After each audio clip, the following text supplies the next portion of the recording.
Hello friends, welcome back to my YouTube channel.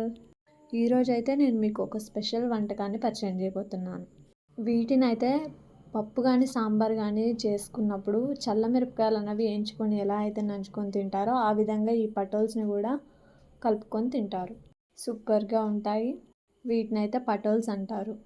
ఇవి అన్ని చోట్ల దొరకవు కాబట్టి ఆన్లైన్లో ఆర్డర్ చేసుకోవచ్చు. అమెజాన్లో కానీ ఫ్లిప్కార్ట్లో కానీ ఆన్లైన్ ఆర్డర్ పెట్టేసుకోవచ్చు. వీటిని చూసినట్టయితే దొండకాయల్లాగా ఉంటాయి. ఇక దీన్ని ప్రిపేర్ చేసుకోవడానికి మనమైతే ఈ పటోల్స్ని నిలువుగా హాఫ్గా కట్ చేయాలి. అలా అన్ని పీసెస్ కట్ చేసి పెట్టుకున్న తర్వాత ఒక ప్లేట్ తీసుకొని దాంట్లో కొంచెం పసుపు, కొంచెం ఉప్పు, టేస్ట్కి సరిపడా వేసుకోండి. అలాగే దాంట్లో కొంచెం ఆయిల్ వేయండి. ఇలా ఆయిల్ వేసుకున్న తర్వాత అది అంతా మిక్స్ చేసేయండి.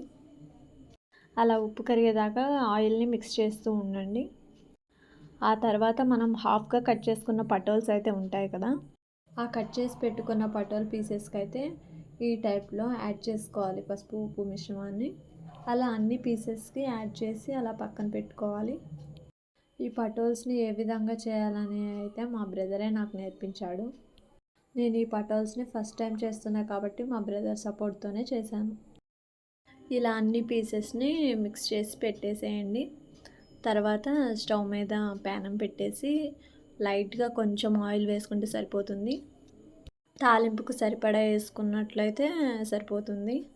తర్వాత ఆ నూనె కొంచెం వేడయ్యాక ఇలా అన్ని పీసెస్ని ఒకేసారి వేసి వేయించుకోవచ్చు.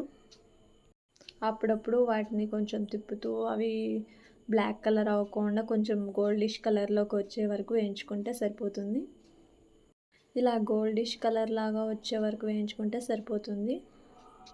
అవి ఫ్రై అయిన తర్వాత అయితే ఈ విధంగా ఉంటాయి. ఈ పటోల్స్ అయితే చాలా టేస్టీగా ఉంటాయి. నేను ఫస్ట్ టైం అయితే వీటిని కలకత్తా వెళ్ళినప్పుడు మా అన్నయ్య చేస్తే తిన్నాను. చాలా బాగున్నాయి. మీరందరూ కూడా ఈ వంటకాన్ని ట్రై చేయండి, చాలా టేస్టీగా ఉంటుంది.